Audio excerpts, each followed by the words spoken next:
Hello, my name is Jeff Allen, and I'll be speaking briefly to you about the future of microgravity fluid physics at NASA. This is part of the decadal workshop series put on by the American Society for Gravitational and Space Research, and I hope you'll join us for the applied fluid physics discussion that will be held on December 1st. Before I get started, I'd like to introduce myself. Again, my name is Jeff Allen, and I'm a professor in mechanical engineering at Michigan Technological University. My research interests include interfacial transport, capillarity, phase change of cryogenic fluids. Before joining Michigan Tech, I worked at NASA Glenn, where I designed and conducted fluid physics experiments on a variety of microgravity platforms, including the Mir Space Station, Space Shuttle, and the International Space Station.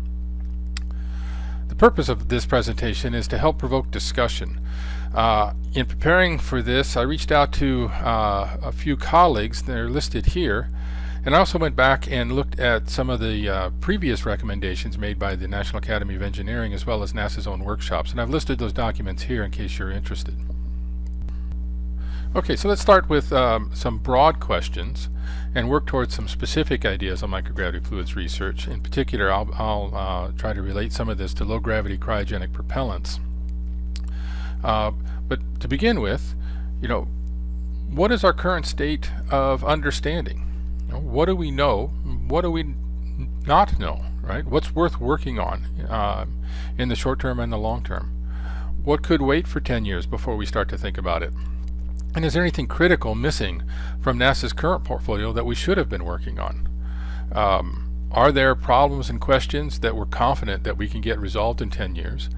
Are there problems and questions that, regardless of how much resource we throw at it, we're not going to be able to solve them within 10 years? This can all help in sort of developing the prioritization.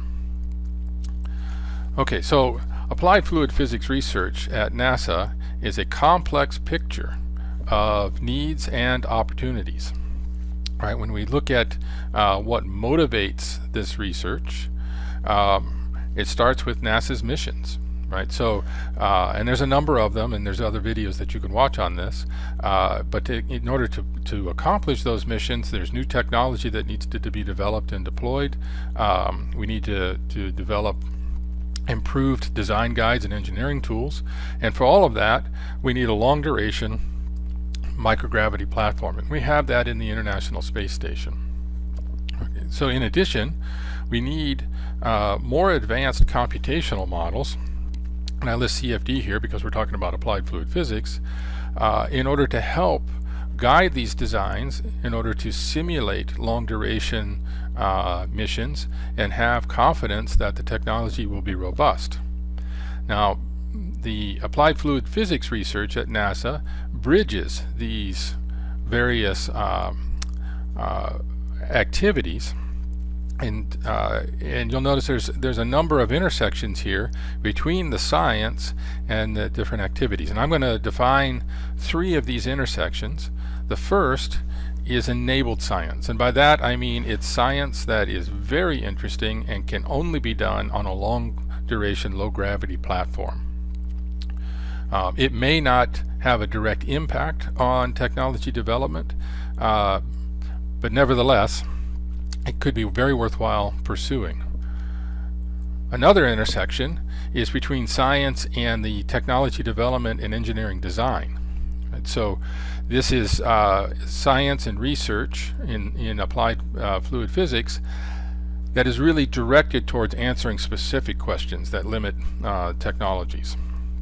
And the third intersection is dealing with enabling science. Again, it's a science that enables computational model development that again can assist with the technology development and the engineering design tools that are needed in order to accomplish NASA's missions.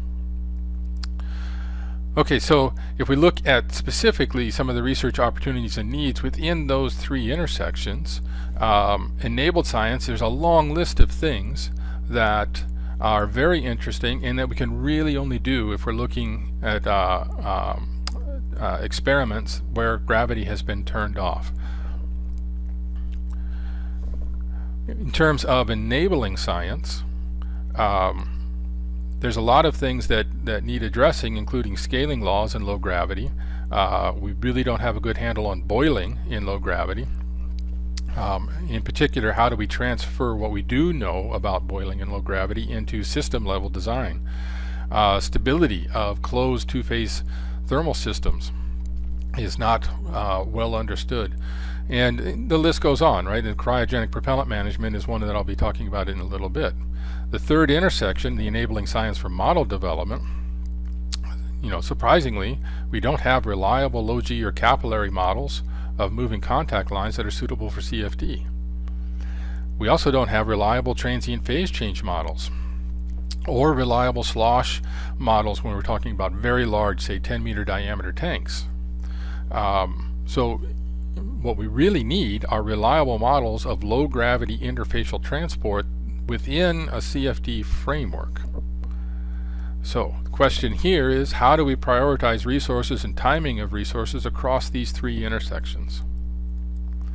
When we look at fluid physics research with respect to propellant tanks, there's a lot we don't know sufficiently well to design these tanks. So you'll notice here that we've got a very large simulation tank here. Oops.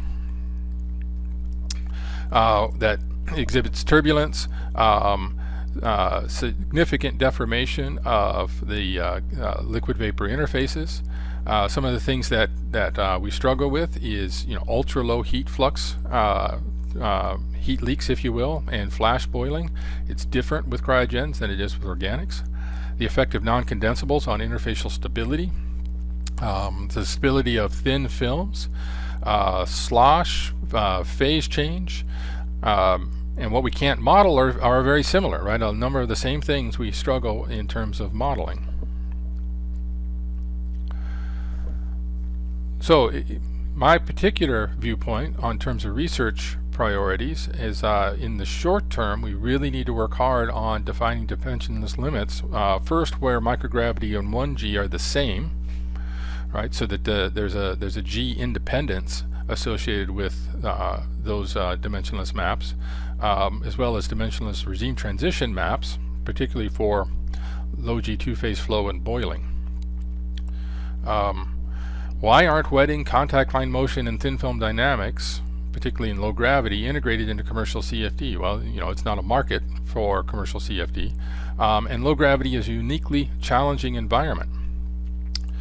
Damping and interface deformation depend on what's happening in some of the microscale physics. So, examples include vapor recoil and long wave instabilities on films in complex geometries.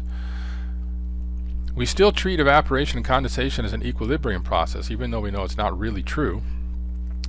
And we know that there's no amount of insulation that's going to stop heat transfer into these large tanks when they're sitting out in space for months and years. So we really need to figure out how to deal with ultra low heat flux, the absence of convection, and what will happen when you start to superheat a localized volume of the cryogenic propellants. And we can't reliably design two-phase thermal systems for low gravity because of phase change, tank to tank transfer with slosh in both tanks, and I think we need more advanced interfacial submodels for CFD.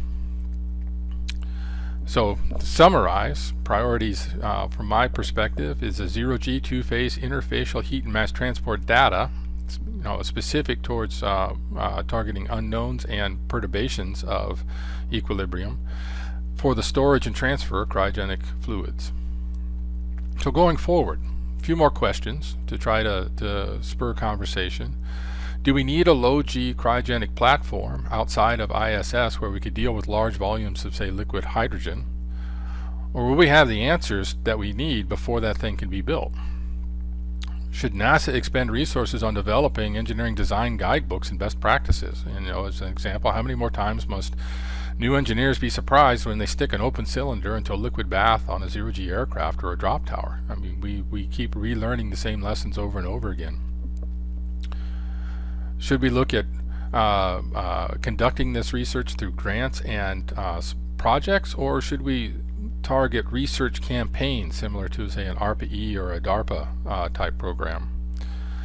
And what really prevents us from designing and simulating 10-meter diameter liquid hydrogen tanks sitting at Gateway for 2 years? It's a macro to micro length scale, multi-phase, multi-physics, variable G. It's got a mission length scenario. Is it computational complexity, or are we missing some physics, or both? And finally, to close out, how does this discussion fit with the recently developed commercial space ecosystem? Where do the commercial partners fit into all of this? So with that, I want to thank you for watching, and I hope you'll join us on December 1st.